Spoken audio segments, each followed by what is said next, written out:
Hello friends, അപ്പോൾ ഇന്നൊരു പുതിയൊരു വീഡിയോയിലേക്ക് സ്വാഗതം. ഇന്നൊരു കുക്കിംഗ് വ്ളോഗാണ്. ഓണായതുകൊണ്ട് കുറച്ച് അച്ചാറിട്ട് വെക്കാമെന്ന് വിചാരിച്ചു. അപ്പോൾ ഒരു മിക്സഡ് വെജിറ്റബിൾ അച്ചാറാണ് ഉണ്ടാക്കാൻ പോകുന്നത്. അപ്പോൾ നമ്മളൊരു പാൻ എടുത്തു, അതിലേക്ക് കുറച്ച് വെളിച്ചെണ്ണ, എൻ്റെ അടുക്ക മറ്റേ കടുകെണ്ണയൊന്നുമില്ല, അതുകൊണ്ടാണ് വെളിച്ചെണ്ണ ആഡ് ചെയ്ത്. കടുകെണ്ണയിലും ആക്കുന്ന ആൾക്കാരുണ്ട്.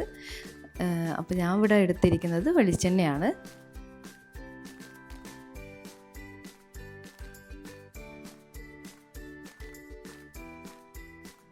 എന്നിട്ട് നമ്മൾ ഒരു സ്പൂൺ കടുക് ഇട്ടു.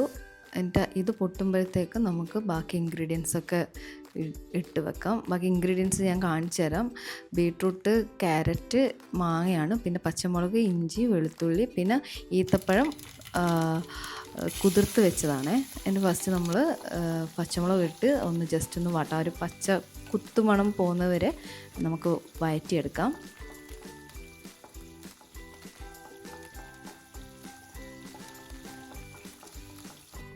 അടുത്തത് നമുക്ക് ഇഞ്ചി, വെളുത്തുള്ളി ആഡ് ചെയ്യാം. ഇതിൻ്റെ പച്ചമണം പോകുന്നവരെ ഒന്ന് വഴറ്റി കൊടുക്കാം. എന്നിട്ട് നമ്മളിത് ബ്രാഹ്മിൻസിൻ്റെ പിക്കിൾ പൗഡറാണ് എൻ്റെ കയ്യിലുള്ളത്, അപ്പോൾ നമ്മൾ അത് തന്നെയാണ് ഇട്ട് കൊടുക്കുന്നത്.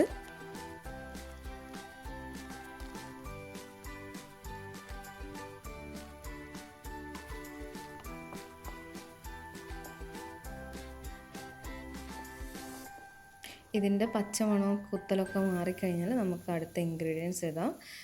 ക്യാരറ്റ്, ഞാൻ 2 ക്യാരറ്റാണ് എടുത്തത്. നിങ്ങൾക്ക് എങ്ങനെ ആവശ്യം ആ പ്രകാരം എടുത്താൽ മതി.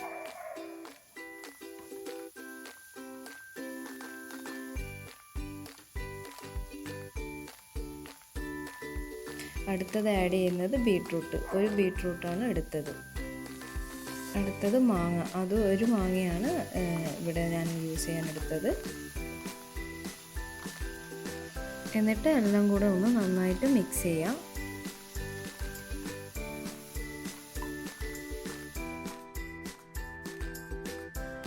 ആവശ്യത്തിന് ഉപ്പ് ആഡ് ചെയ്ത് കൊടുക്കാം.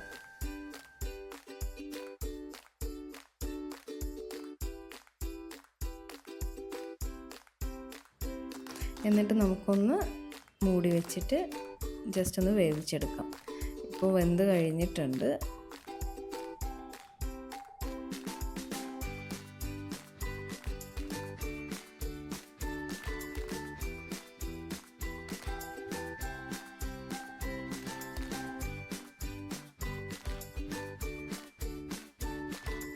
നമ്മൾ ഈത്തപ്പഴം വിനാഗിരിയിലാണ് കുതിർത്ത് വെച്ചത്, എന്നിട്ട് അരച്ചെടുത്തതാണ്.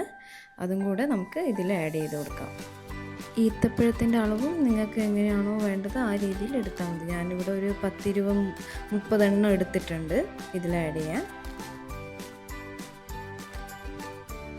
എന്നിട്ട് എല്ലാം കൂടി ഒന്ന് നന്നായി മിക്സ് ചെയ്യാം. ഇതിൽ ഞാൻ കുറച്ച് കാശ്മീരി പൊടി, ചില്ലി പൗഡർ ഇട്ടിട്ടുണ്ട്. അതെൻ്റെ കയ്യിൽ നിന്ന് മിസ്സായിപ്പോയി. അപ്പോൾ നിങ്ങൾക്ക് എരിവിനനുസരിച്ചിട്ട് ഇടും.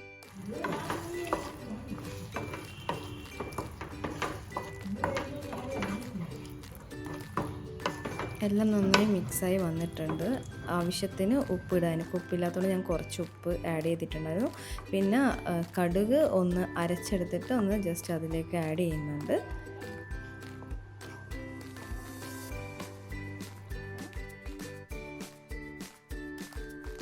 അപ്പോൾ നമ്മൾ അച്ചാർ റെഡി ആയിട്ടുണ്ട്. ഇതൊന്ന് തണുത്ത ശേഷമാണ് ഞാൻ ബോട്ടിലേക്ക് മാറ്റുന്നത്. അപ്പോൾ എല്ലാവരും ട്രൈ ചെയ്ത് നോക്കുക.